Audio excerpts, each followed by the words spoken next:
you can go from a good place to a bad place. Like you can go from a really good place to a really bad place in incremental steps, and the people who are watching it can be saying, well, I didn't see anything out of the ordinary. Well, I would say, well, how open were your eyes? That would be one question. Did you really look? Did you really want to know? Hey guys, the point of this video is going to be to show you how to type introverted intuitives through the inferior function and the dominant function. I'm going to be using the same procedure I did in the last video for personality type breakdowns, but hopefully this is going to be a shorter video with more clips, and it's not going to be as holistic as the last video where I focused on one person. So what we can say in general is that when we're looking for a dominant introverted intuitive, we're looking for someone whose strength is their own perception regarding general themes that have archetypal significance. Or we could say it's a person, we could like simplify that a little bit and it'd be like, okay, well, we're looking for someone whose main focus is shaping of their perception. Or we could say shaping of their abstract perceptions.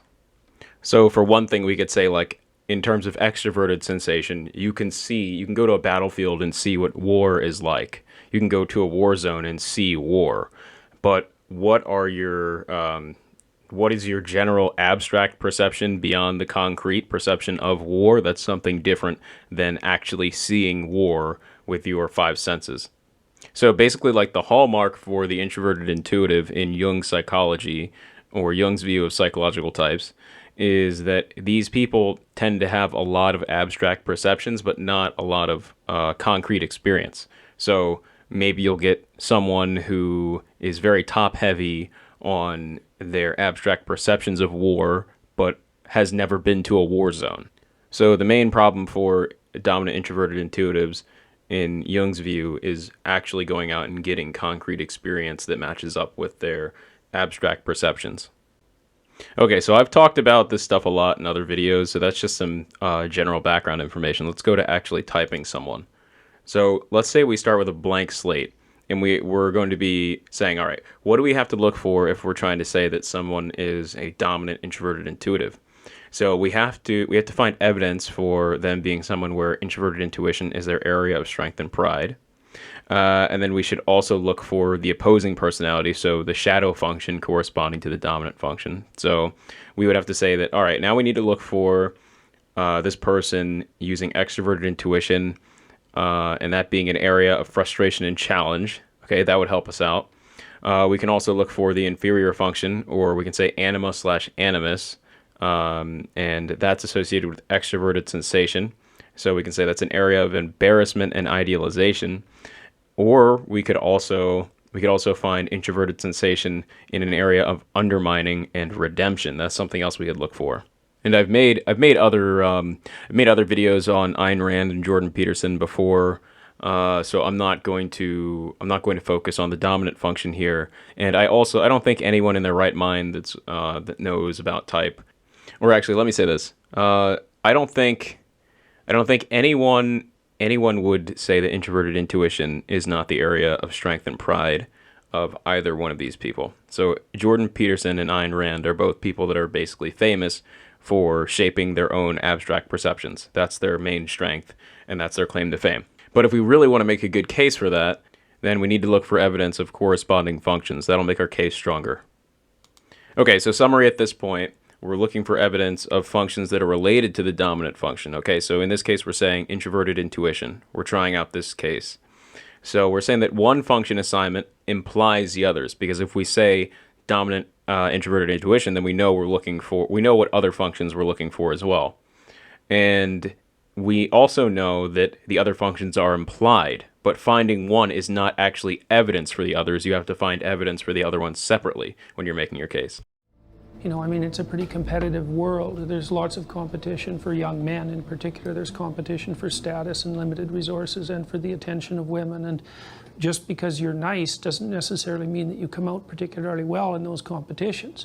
You know, and there isn't any real evidence that he was particularly successful with women. And so, like, I wouldn't grant his niceness a kind of moral virtue. It's more like a kind of inability in a way. You know, it's a default position. If you can't occupy a relatively dominant state by virtue of whatever talents or proclivities you have, then the default position is to be relatively inoffensive. aimless is not nothing. Aimless is bad. You know, because Nietzsche said, if you had a why, you could bear any how, right? All right, so what did we see in this first clip?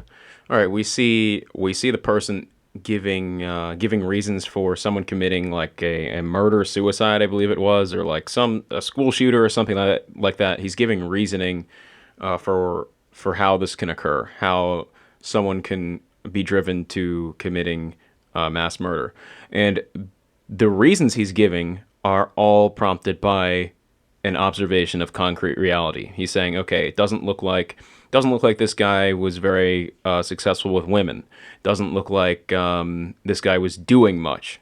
He's saying at the base level in life, there's a lot of competition for males. He's talking about things that have to do with direct sensation of reality. In other words, although there are philosophical overtones, the undertones are all extroverted sensation observations. What they do for you, you love them for the values, the virtues which they have achieved in their own character. You don't love causelessly. You don't love everybody indiscriminately. You love only those who deserve it. And then if a man is weak or a woman is weak, then he is beyond love? He certainly does not deserve it. He certainly is beyond. He can always correct it. Man has free will. If a man wants love, he should correct his weaknesses or his flaws, and he may deserve it.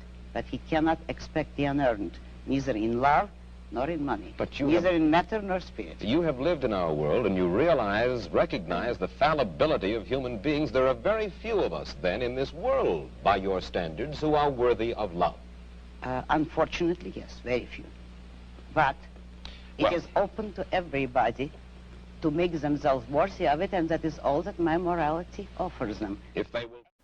From the Ayn Rand clip, we have pretty much similar reasoning with extroverted sensation, and we also have those overtones, which I spoke about before, that are philosophical. But the undertones and the idealized reasoning is given by extroverted sensation observations. So she's saying, all right, the ideal man is strong, and we know this because you don't love a man who is weak. And whether or not someone is strong or weak is something that you gauge using your five senses. That's not something that you gauge with introverted intuition.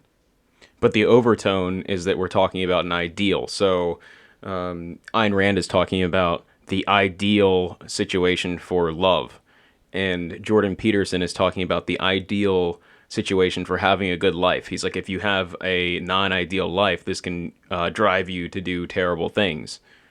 So Ayn Rand is saying something else, but it's similar.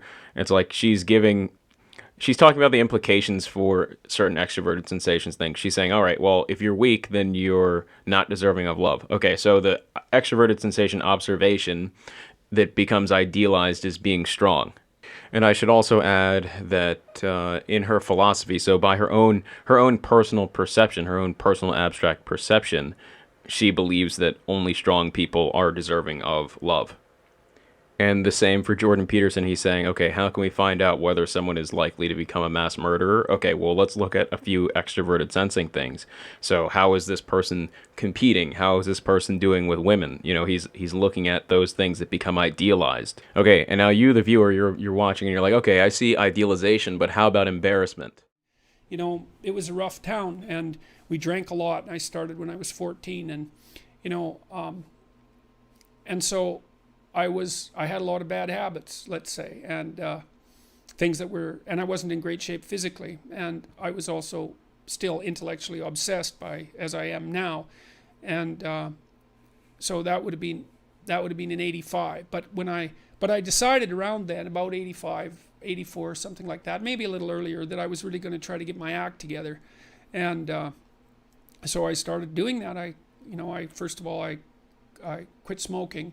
Well, that took a long time because I eventually had to quit drinking too in order to quit smoking. And I started working out, started playing sports, which I'd never done. I was a small kid. I'd been skipped a grade, and I was small for my age. So sports were never, especially team sports, were never really a domain of expertise for me. Although I skied and went trapping with my dad, and went cross-country skiing and camping and all that. So, but when I went to graduate school, I started swimming. the first physical exercise routine I did, I enrolled in a swimsercise course, I think it was called. So it was me and this like really overweight kid, and like these 60-year-old women, and man, they could out exercise me like mad. It was really embarrassing. Me and the overweight kid, we'd be just panting ourselves 3/4 to death at the end of the bloody workout, and these 60-year-old women who weren't in great shape were like, chatting away as if nothing was going on at all in the pool. So that was quite embarrassing, and as was going to the weight room, because when I started I could barely bench press 75 pounds, and people used to keep coming over and helping me, which was the last thing I bloody well wanted, but certainly needed. And I got to the point where I could bench press 225 pounds. I think that was the best I did, and I gained about 30 pounds of muscle in a year and a half. So that was a good thing. So like I was kind of a wild man, and I'm a little bit manic in my temperament, and so I was kind of going every direction at the same time.